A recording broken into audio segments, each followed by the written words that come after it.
3 operários, um pintor de parede, um motorista. Mais popular do que isso, impossível. Lá eles pensavam então a criação de um time de várzea, o Corinthians, quando o futebol era apenas um esporte para elite. O resto é história. A pergunta é, torcer para um time de futebol é de Deus?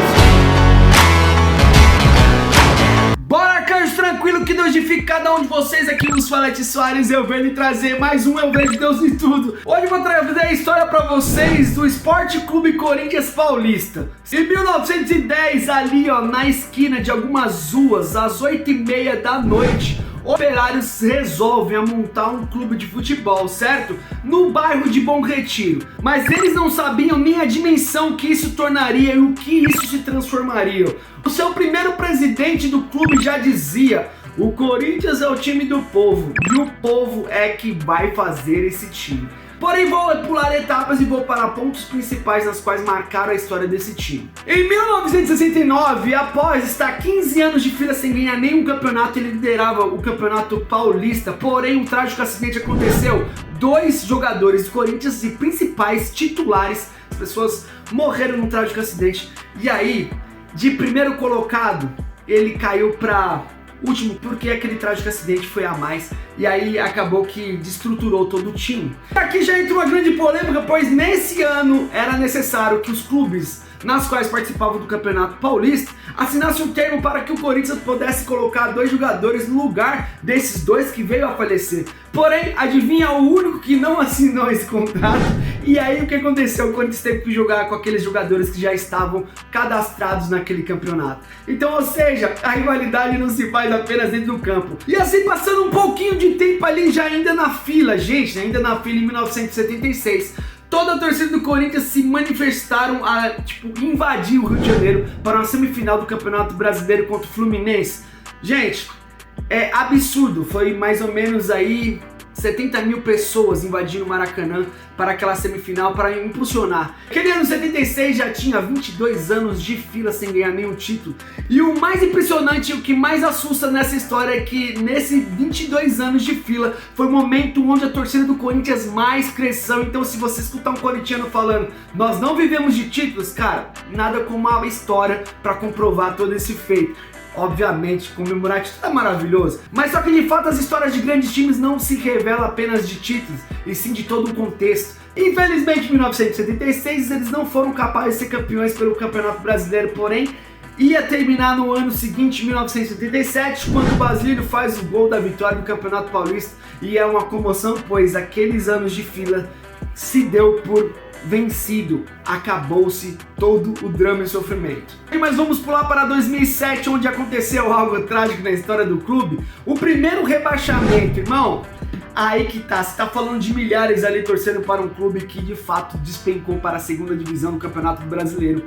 E a esse ano essa comoção foi louca. Porém, mesmo descendo para a Série B, teve recorde de público durante todos os jogos que foram realizados em casa. A torcida não arredou o pé e de fato ela continuou com o time até o final. E assim vamos para 2012, pois assim acontece o ano da glória, o ano que de fato foi sobrenatural para todos os corintianos, até porque se deu o título da Libertadores, o primeiro título internacional do clube, e assim Tóquio se consagrou o grande campeão do mundo. Daquele ano foi fora do contexto, até porque foram mais de 30 mil torcedores do Corinthians que foram até o Japão, invadiram o Japão para torcer para o seu time. Eu poderia destacar várias situações que aconteceram perante a história do Corinthians, porém, eu venho trazer aqui pontos principais, primordiais, nas quais é aquele cuidado com o próximo, entende? Como, por exemplo, a inclusão do autista dentro dos estádios, como, por exemplo, a força que eles fazem para ações beneficentes, por exemplo, da torcida organizada, não é somente pancadaria, ou, por exemplo, morte, focar apenas nas questões críticas, nas questões que são da própria insanidade do ser humano.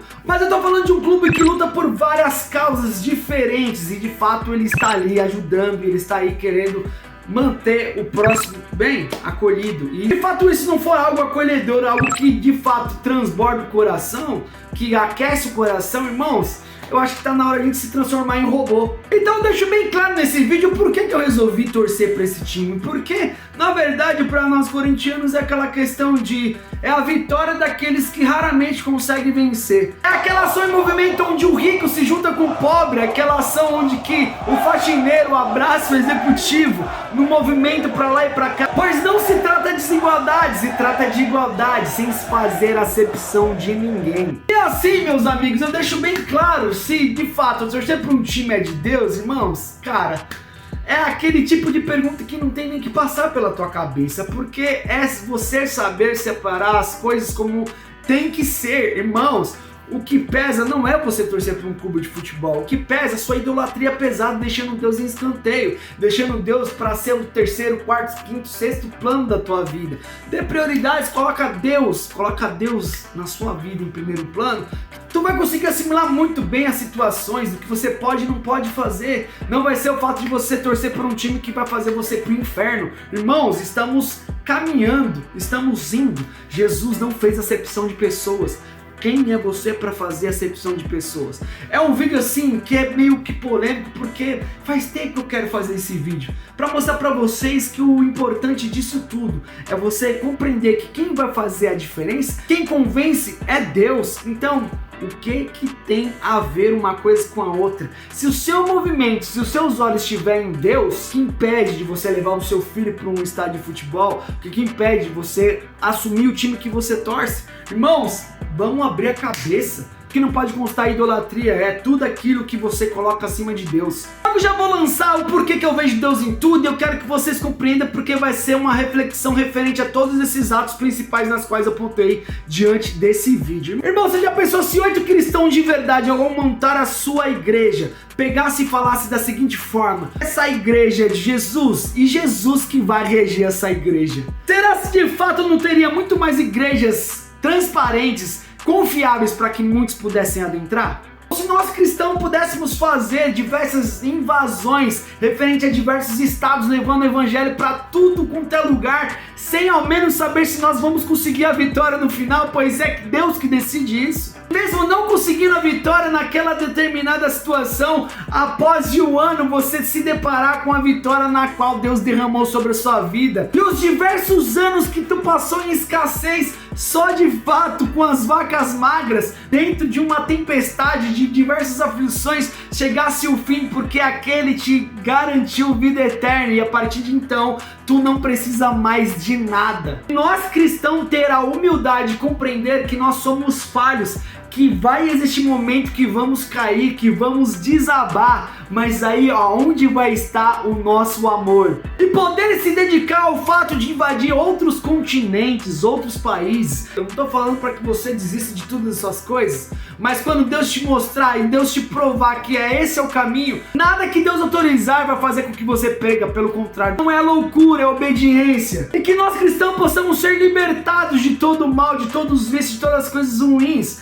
e que possamos também ter entendimento que não vai ser apenas dentro do nosso quarto, que possamos compreender que o evangelho de Deus tem que ser de uma maneira mundial. E para finalizar, eu tenho que trazer algo para que você possa refletir diante dessa noite, que possamos sim crescer mais diante das adversidades, e que possa ser diversos anos. Nós não temos discernimento porque o tempo é de Deus, porém que perante as nossas atitudes possamos ser prova vivas, sabe? Instrumentos utilizados, e que seja diante das nossas ações que possamos recrutar um número máximo de pessoas para o evangelho de Deus, entendeu? É sobre isso que eu deixo então aquela súplica de like. Por favor, se inscreva no canal, compartilhe, comente, irmãos, deixa o seu like.